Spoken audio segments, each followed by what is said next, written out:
The Gilded Blight. Alastair had retreated to the salt-choked shores of the island, his brilliant mind a crumbling fortress against the world. He spent his days cataloguing the grim flora and fauna of the swamp. One dusk, something found him.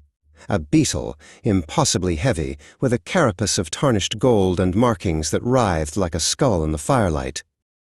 It bit him, a sharp, cold sting that was not of this world. The wound did not bleed red, but a thin, golden ichor that sizzled on his skin. From that moment, the beetle's chill entered his soul. He became its keeper, its student, its thrall. He barely spoke, only muttering to the chittering thing he now kept in a bell jar.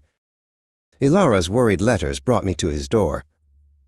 I found Alastair not sick, but transformed. His eyes, once sharp with intellect, now held the manic gleam of a zealot. He was hunched over a piece of old parchment, sketching frantically. "It speaks to me," he whispered, his finger tracing a drawing of the beetle. "It gave me the key." He thrust the parchment at me. It was blank, or so I thought. But when he held it to the hearth, symbols began to glow upon its surface, a malevolent, crimson script. It was a cipher, he explained, revealed by the beetle's venom, a map left by a damned pirate. "Not to gold," he hissed, his voice cracking. "To a sacrament." His health began to fail. A jaundiced, metallic sheen crept into his skin.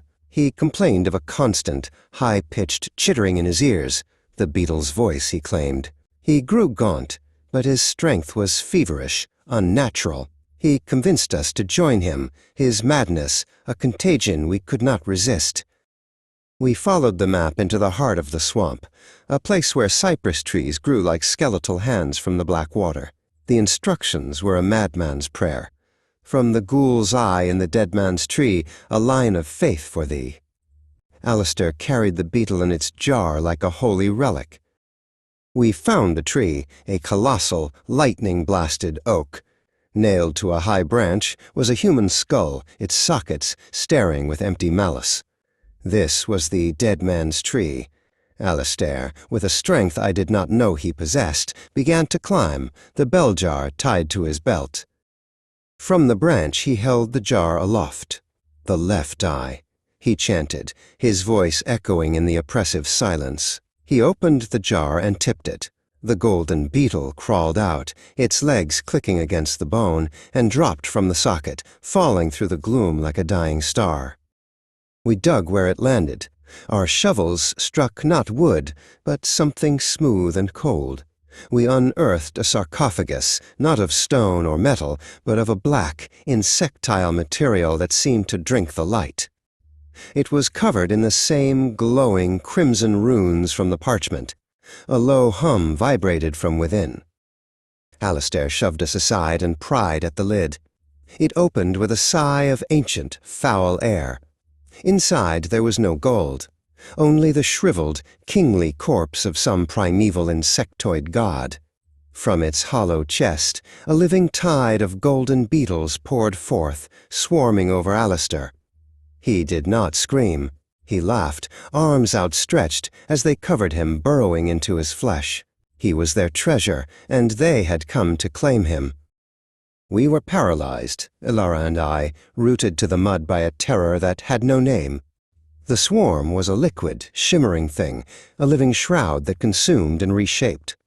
The sound was deafening, a million tiny clicks and chitters that vibrated in our bones. Alastair's laughter was subsumed by it, his form dissolving within the golden tide. Then, the chittering coalesced into a single, resonant hum. The swarm contracted, tightened, and rose. It was Alastair, but it was not. His flesh was gone, replaced by a seamless carapace of articulated gold. His eyes were multifaceted jewels, burning with an alien intelligence. He was a god in a gilded shell, a king reborn. The thing that was Alastair turned its head, the motion sharp and unnatural, and fixed its gaze upon us. A thought, not a sound, pierced my mind. "You are also the seed." I grabbed Ilara's hand, pulling her from her horrified trance. We fled, crashing through the sucking mud and tangled roots, the hum of the swarm a constant threat behind us. We dared a glance back. The gilded horror was pursuing us, but not by running. It skittered across the surface of the black water, its movements impossibly fast, a blur of gold against the darkness. It did not need a boat. It did not need to touch the ground. It was of the swamp now, its master. We found refuge in a trapper's abandoned shack, the wood rotten and smelling of decay. We barred the flimsy door and huddled in the darkness, listening. Alara wept silently, not for the monster in the swamp, but for the brother she had lost long before. I held her, my own heart, a cold, tight knot of fear. As the hours passed, a strange warmth spread through my hand. I looked down. A scratch on my arm from a branch in our flight was no longer bleeding. Instead, a delicate golden tracery was spreading from the wound, like frost on a window pane.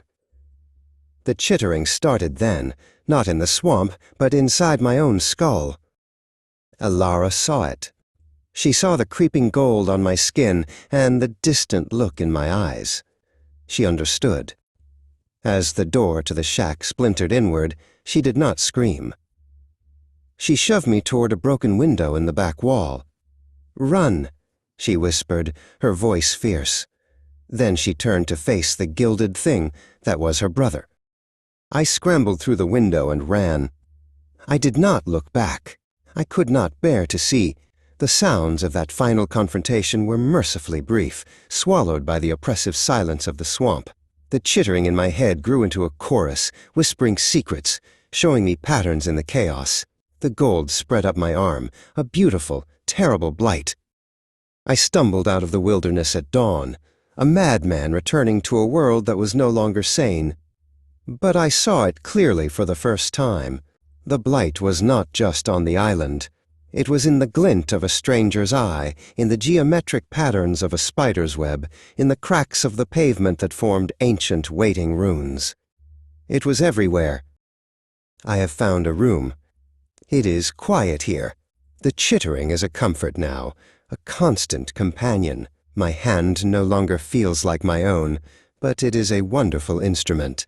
It moves across the parchment with a will of its own, sketching a familiar shape, a key. The cycle must continue. The sacrament must be shared. I am writing letters, you see, to find someone with a brilliant mind, a crumbling fortress against the world.